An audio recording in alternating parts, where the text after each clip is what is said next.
আপনাকে শুধু ভাবতে বলছি কি নিয়ে, যে আপনার কাছে যে ঈমানটা আছে সেটা বাড়ুক, কিন্তু যেন কমে না যায়, এটা নিয়ে ভাবতে বলছি। যেইটুকু ঈমান আছে আপনার কাছে সেইটুকু ঈমান যদি দিনের দিন বাড়ে তাহলে আলহামদুলিল্লাহ, আর যদি কমে যায় দুর্ভাগ্যবশত তাহলে এটা হলো বদনসিবি। ঈমান যেন না কমে। আপনি জিজ্ঞেস করবেন ভাই কেমন করে কমে আর কেমন করে বাড়ে?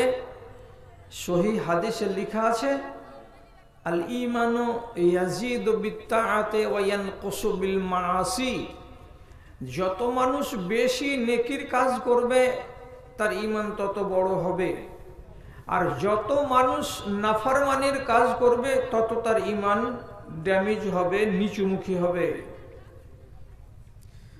তাহলে আমাকে আমার ঈমানটাকে উঁচুমুখী করে রাখতে হলে আমাকে নাফরমানি থেকে বাঁচতে হবে, আর ফরমাবরদারিটা আমাকে বাড়াতে হবে আল্লাহ তাআলার।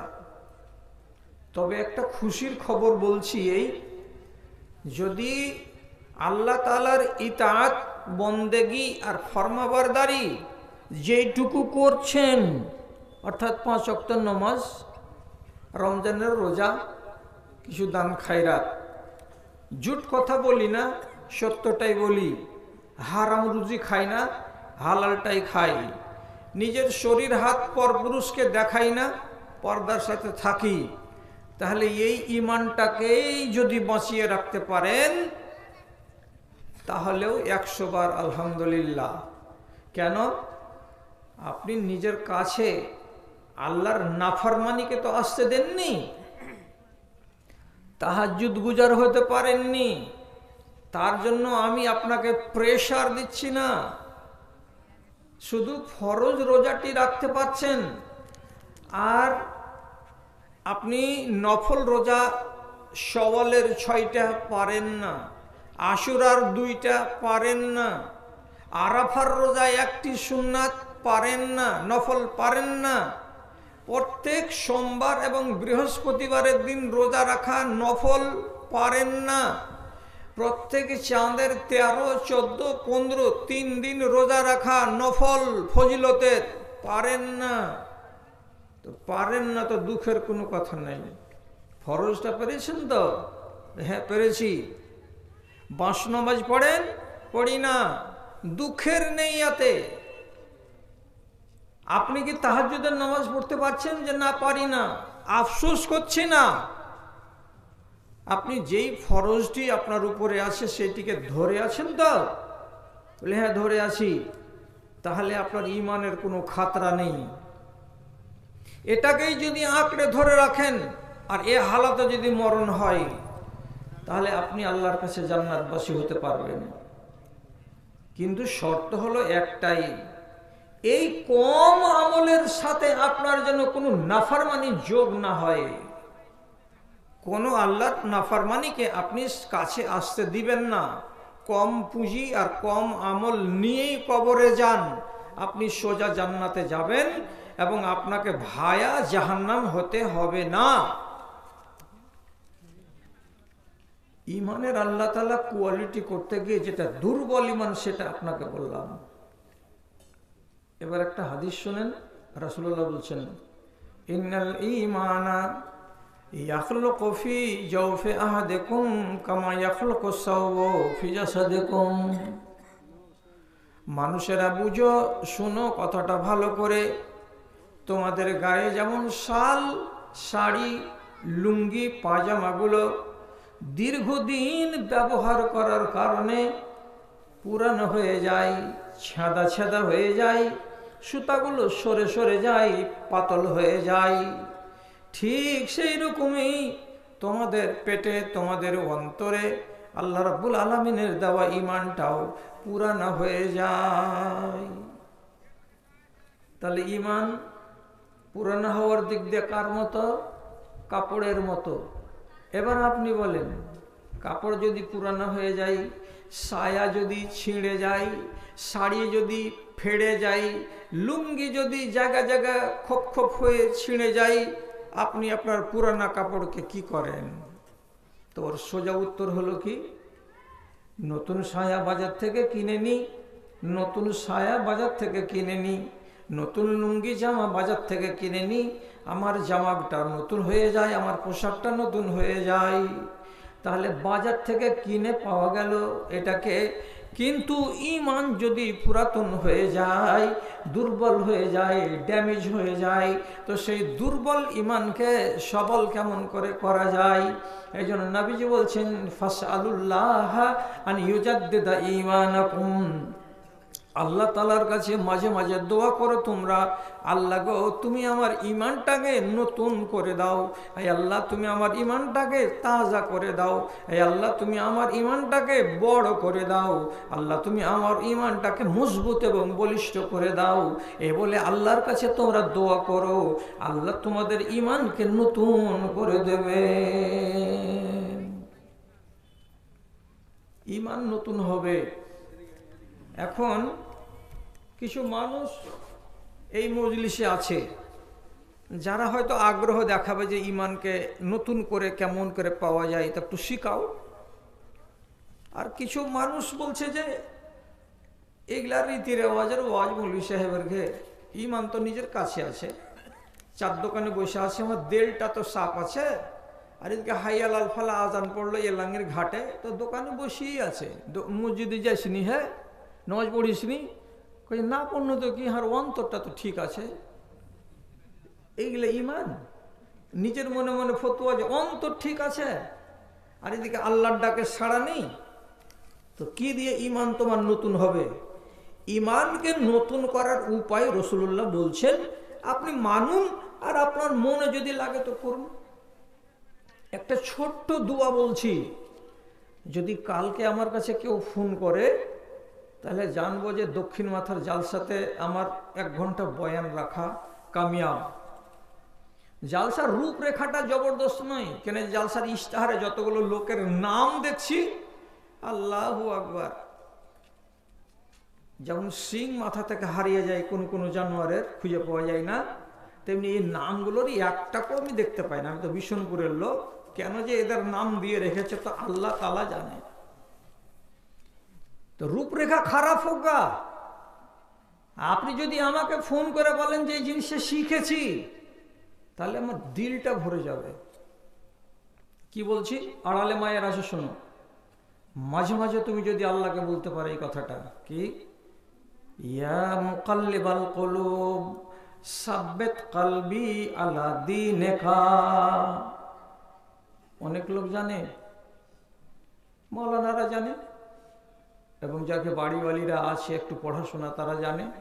কত বড় দোয়া বলেছি, 1 আঙুল, ইয়া মুকাল্লিবাল কুলুব সাব্বিত কলবি আলা দীনিকা। রাসূলুল্লাহ এই দোয়াটা বেশি বেশি করে পড়তেন। একদিন এক সাহাবী জিজ্ঞেস করে বলছেন, হে আল্লাহ পাকের রাসূল, আপনার মুখ থেকে এই দোয়াটা এত বেশি বেশি কেন বের হয়, এত বেশি বেশি করে কেন দোয়াটা পড়েন? তখন রাসূলুল্লাহ বলছেন, ইন্না কুলুবাল আদামি বাইনা ইসবাইল্লাহি আযজা ওয়া জাল্লা।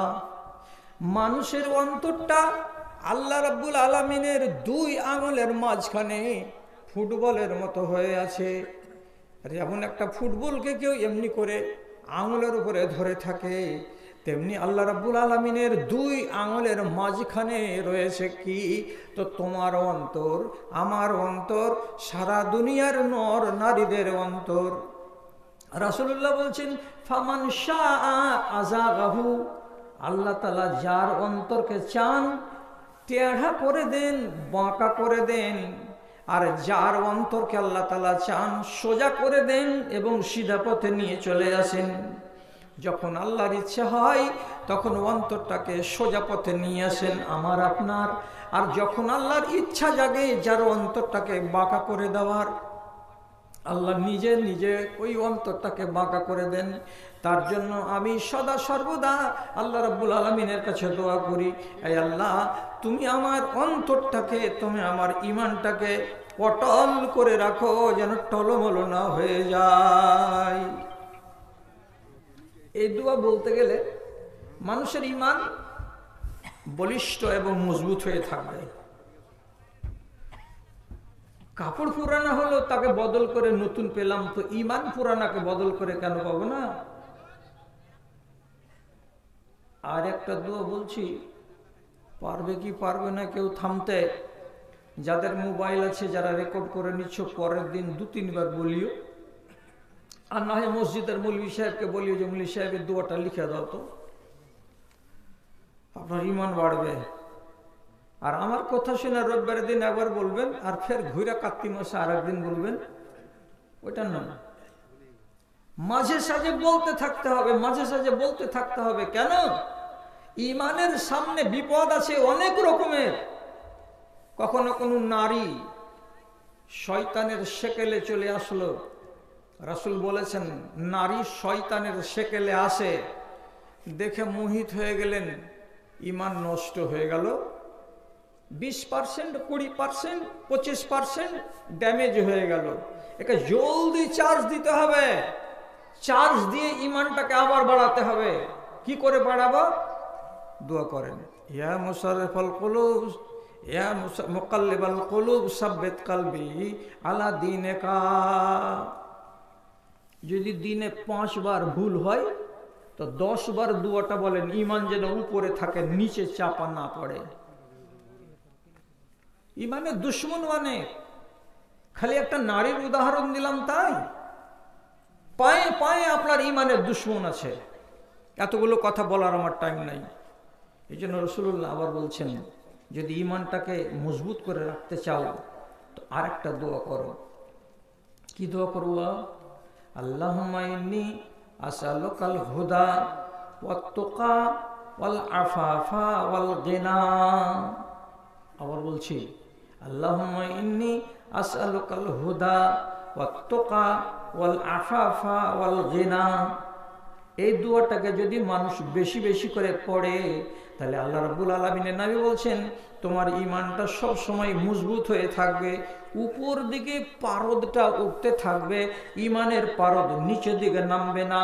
তোমার ঈমানটা সব সময় সলিড হয়ে থাকবে, তোমাকে কমজোর ঈমানের লোক বলা যাবে না।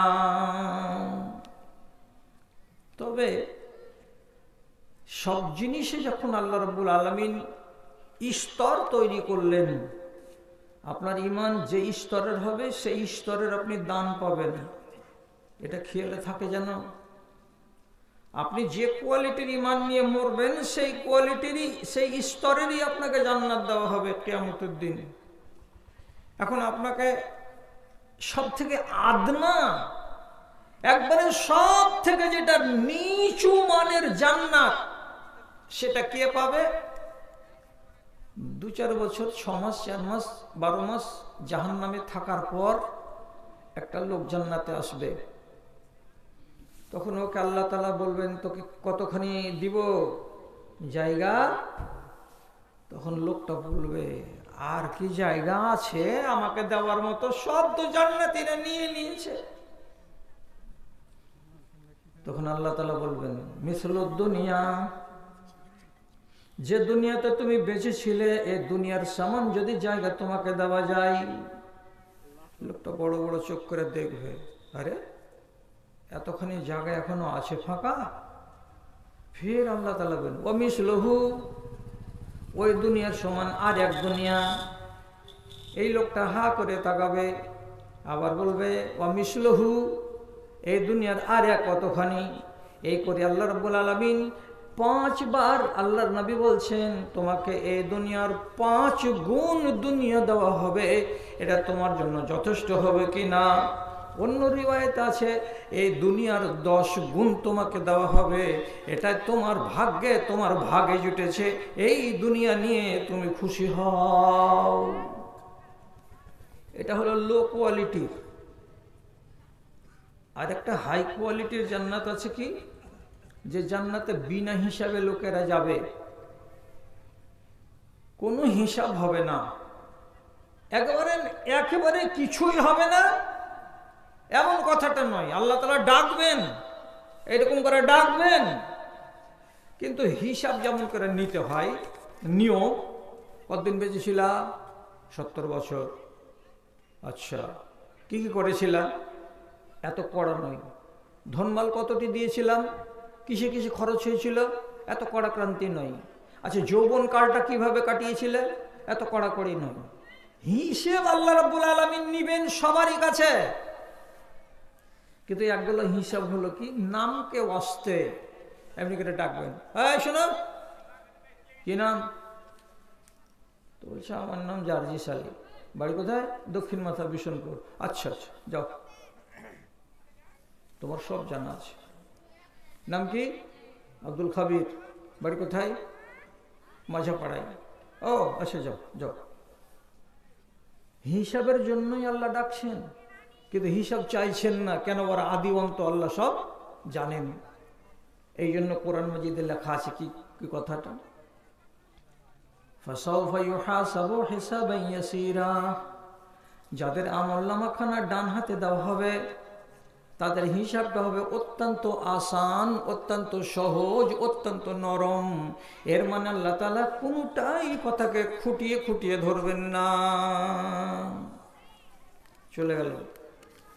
কতটি লোক আছে? 70,000 হাদিসে লেখা আছে যে এমন লোকগুলো জান্নাতে চলে যাবে যাদের কোনো হিসাব নেওয়াই হবে না, খালি ডাকো আর ডাকো আর ঢুকাও আর ডাকো। এটা কত ফজিলতের জান্নাত। এরা যাবে সব ফেরদাউসে।